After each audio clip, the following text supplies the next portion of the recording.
Hi, welcome to the Drama Free Living Podcast. It's Dennis and Lisa McIntee. And Lisa, it's been a great couple weeks.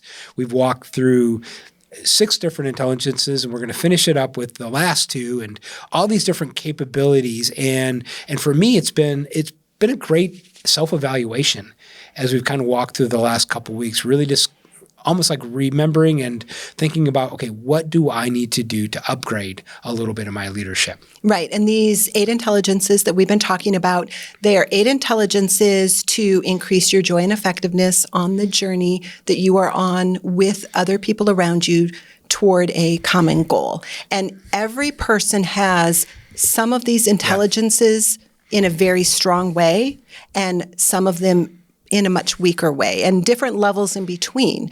And so this gives us an opportunity to identify what are my superpowers in these 8 intelligences, and what are the areas that I am maybe a little bit weaker that I need to either, 1, increase some capabilities in that area, or 2, to bring someone alongside me that can partner with me because I'm just naturally a weaker individual in those areas. And Lisa, some of the feedback that we've gotten from this over the last while is really, it helps people know, it kind of takes some of the guesswork about what does my team really need from me? Because as leaders, there are times where we think this is what we need to do, but our team really needs something completely different. But you don't know what you don't know. Right. And having an instrument like this and getting some of that great feedback really helps you know where you can make some certain upgrades. Absolutely. So the 8 intelligences that we've covered are pioneering and humble, and we covered that one on the first podcast. Yep. And there's each of these intelligences have 3 capabilities. Yep. And so we all exhibit different levels of these. Yep. On podcast number 2, we talked about energizing and deliberate. What's interesting about these is we have presented them in a way they're opposites. At times, yes. They're diametrically opposed. Well, they're diametrically Such strong opposed. language. That's very strong. That's exactly what I was going to say. They're opposites. Yeah. They are. You can have little bits of both, but typically you are not a 10 in each of these that we've listed. It's true. And then podcast number 3, we talked about affirming and resolute. Yep. And then today we are talking about commanding and inclusive. It should be fun, right? So let's kind of get into commanding. It always is fun, right? And so here with this whole commanding, there's 3 capabilities with it. So the first one that we want to walk through is the showing of confidence. And now this is really kind of speaking your mind, but it could also be advocating for your group. Right, like stepping in and, also advocating and being that advocate for your group. It's not just command and demand as sometimes people think of it. I think of this as a great general. Okay. A great general that is leading a group of people, and they are often leading in difficult circumstances, or they're not leading in the most desirable things. I mean, going to war is not necessarily desirable, but we need commanders, we need generals to go before and lead, and they have to show this confidence. Well, and a lot of times the greatness about this is that people can pull from that confidence. Yes. Right? They can also share some of that belief. You believe so much in this that, well, if they believe it, then must be. I can step into it too. Must be. Now, I think the thing that you have to be careful of is that you don't become overconfident. Mm-hmm. Right. And you start to make decisions and you start to maybe step out in areas that you really have no business being in. And this is why having some of the other intelligence. Right. I mean, one thing that's super helpful for me is having you and another team member before we ever make big decisions. I'll present the case, but I always work on going, well, if you two don't think we should do it, then I'm going to defer to that, even though I still think we really should do it. I think it's a great idea. But having that security and not like almost like bulldozing over people if you're not careful. And it's inviting someone else into the decision to affirm or to deny, hey, this is a way we should go. Well, because they have another perspective. They have other intelligences and they have another perspective. And I think sometimes as you continue to grow older, if you do experiences right, I was thinking about this. If I do experiences correctly, I can actually get confidence from my experiences. Even if it's a negative experience. Even if it's a negative experience, I can actually get confidence from that. And that's why maybe confidence is built. It's built over time as you continue to have more and more winning experiences or even learning experiences. You tend to be more confident about what to step into and what to do and what not to do. And I love that what you said. So someone that is commanding, that tends to show confidence, and you had mentioned that other people can even work and live on that borrowed confidence from the other individual. And as you age, you tend to grow in confidence and the power of, if you're a commanding individual, if you're an individual that shows confidence, and with this they say show confidence, but there actually is a confidence there. It's not just showing it, but there is this confidence there.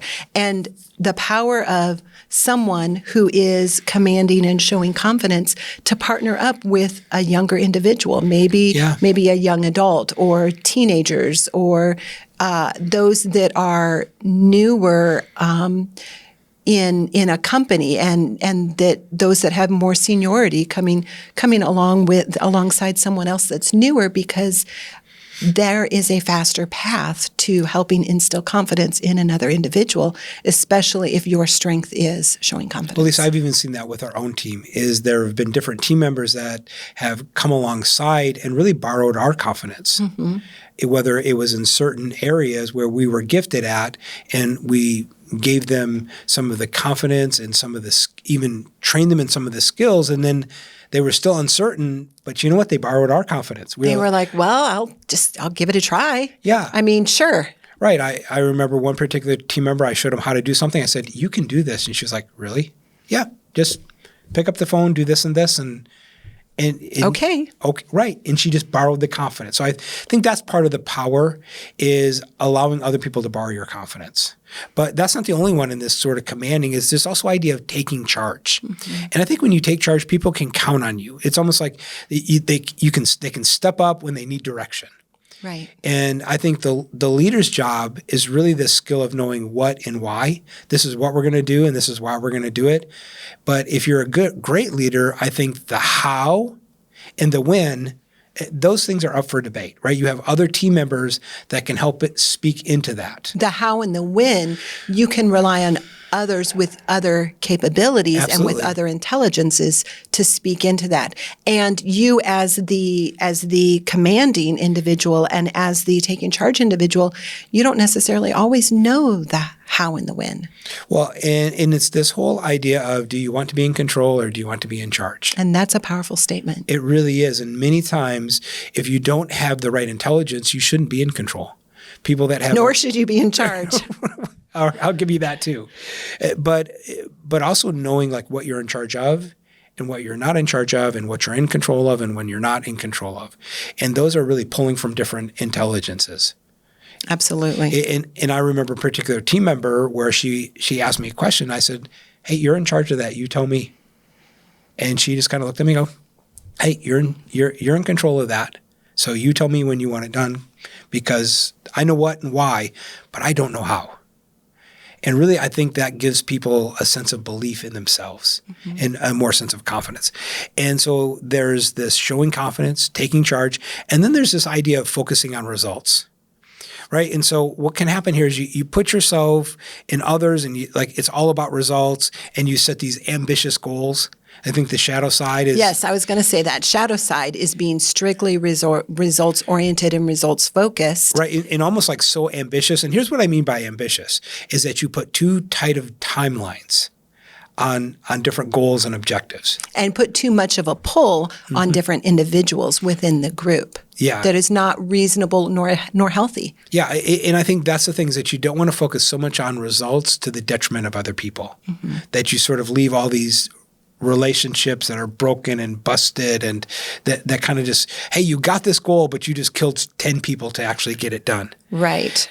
What I love about these people, they do create a sense of urgency, but you have to be very careful that your sense of urgency does not get communicated down to other people in an unhealthy way.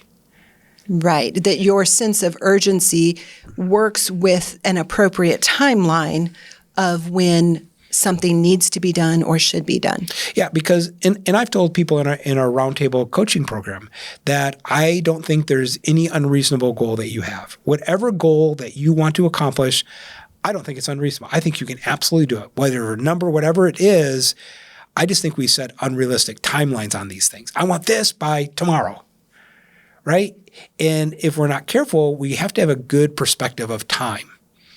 And I think that really plays into this whole idea of results and urgency, because a lot of times, I know, Lisa, I will communicate with a sense of urgency, and then you ask me, when does it need to be done?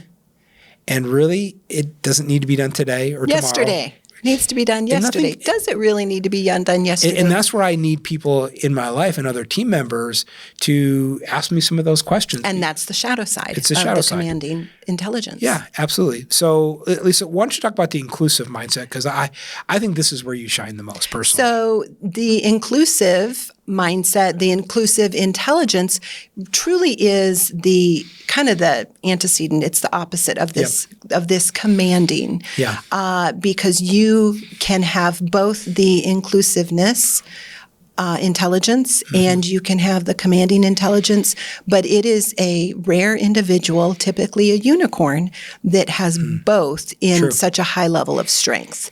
And so the inclusiveness is inclusivity and diversity, all of these things are very important things that we're talking about right now, but that is not what we're talking about specifically in this intelligence. Right, in this inclusive intelligence. So in the this three things inclusive are, intelligence, just give them real quick. The capabilities of inclusive intelligence are staying open to input, showing diplomacy, and facilitating dialogue. Got it. So that's what we mean when we say inclusive intelligence. It's welcoming people in. I mean, and that is part of why we use the terminology inclusivity and diversity, because there is that aspect of it's welcoming people in and accepting people.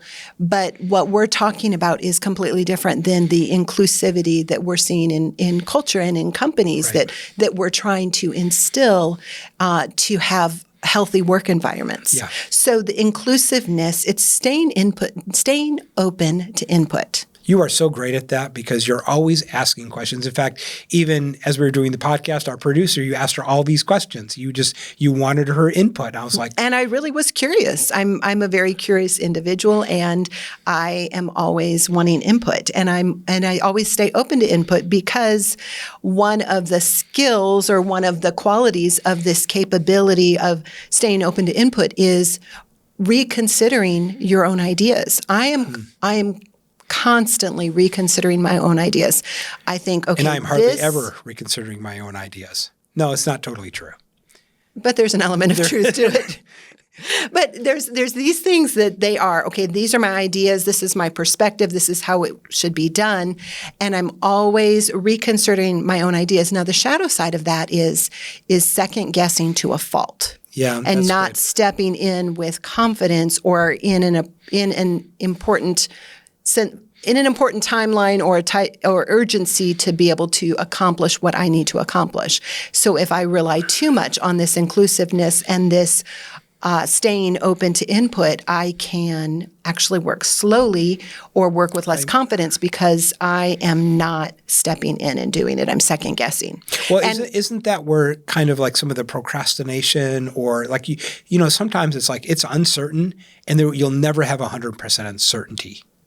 Correct. Unless you have thousands of people that are all telling you that's the way to do it. Enough. And then it's okay. Fair enough. I can be certain, even though I'm uncertain, I can be certain in your certainty because you're the expert. I think that's powerful. So I draw that importance in. So it really creates that certainty in you when you get that input. Yeah, that's fascinating. Because when me as an inclusive individual, I ask for input from all different types of individuals, and they may be experts in the field, and they may be only simply familiar. But even if you're only simply familiar, you still have an aspect that you can speak into that. Yeah. And I find that fascinating. And so another part of staying open to input is taking input seriously.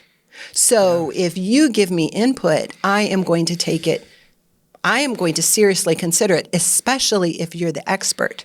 And that's the antecedent, that's the side, the shadow side of being opposite of a commanding individual, because a commanding individual, they just have their opinion and that's all that matters. They have the confidence, they take charge. Yeah. And so an individual who is very strong in this inclusive capability and this inclusive intelligence and this staying open to input capability, they are going to be very susceptible to what someone who is very commanding provides.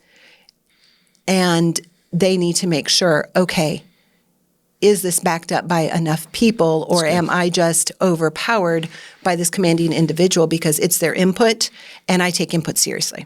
That's powerful. So another capability of being inclusive is showing diplomacy.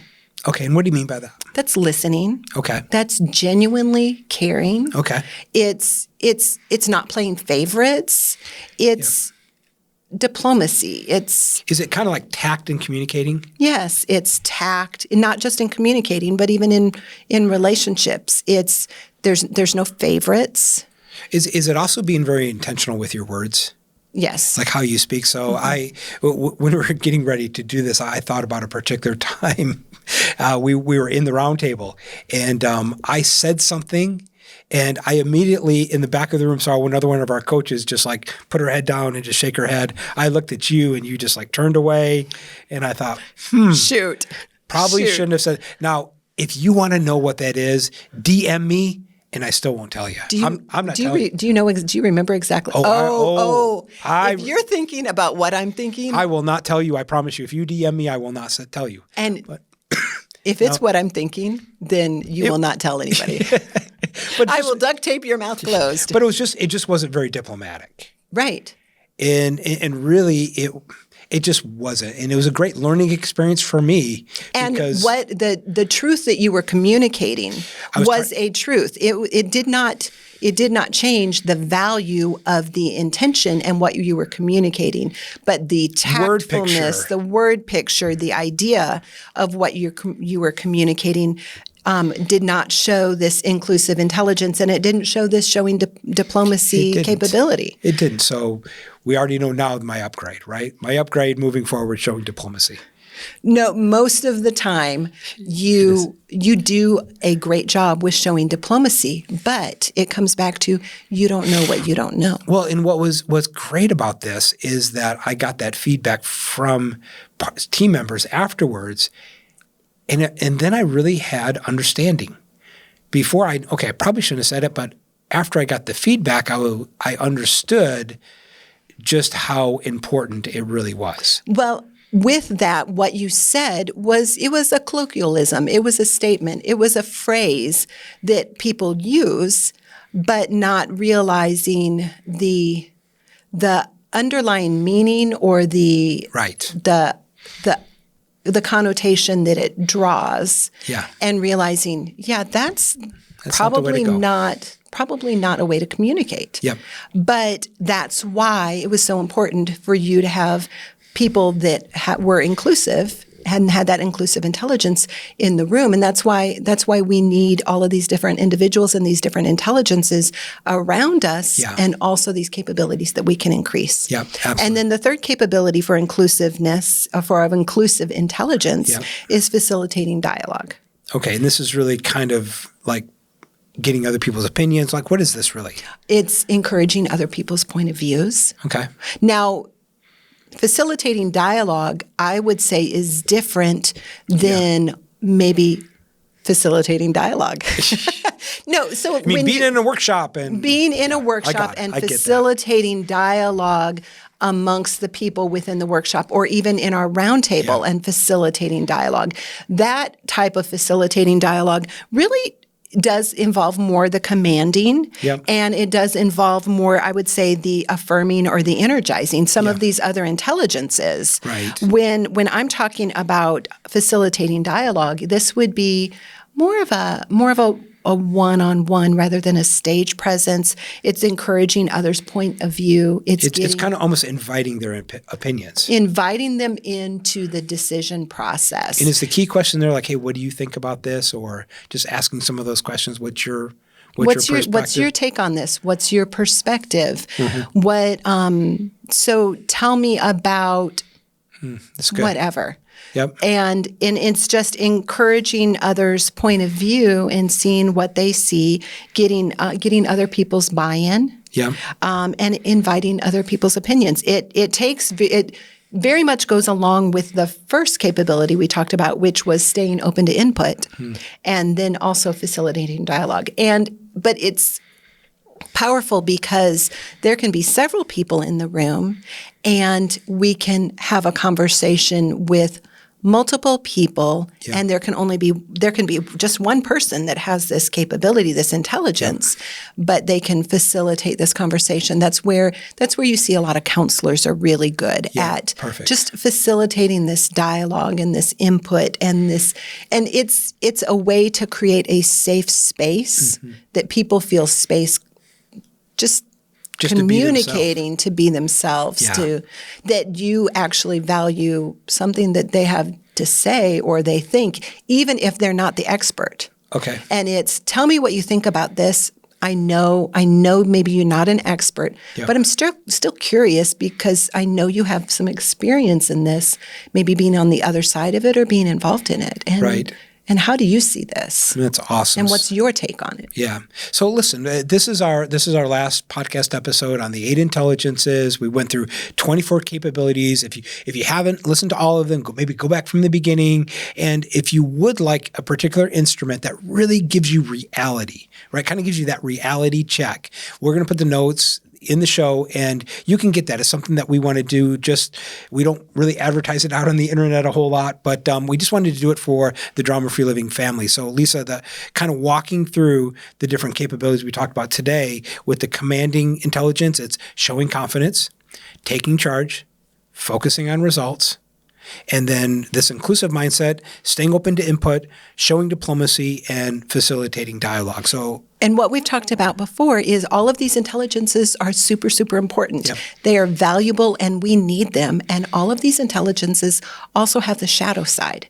And that shadow side, when we discover what it is, we can either, one, begin to build it up so it's maybe not such a dark shadow, or bring people alongside us that shed light from their perspective, and they can lighten up that shadow so it's not so dark. Yeah, and I think we would just want to encourage people that they really need all 24 capabilities. They need these 8 intelligence on their team to really increase their outcomes and have better outcomes for their clients, their families, whoever they serve, in whatever role they actually play.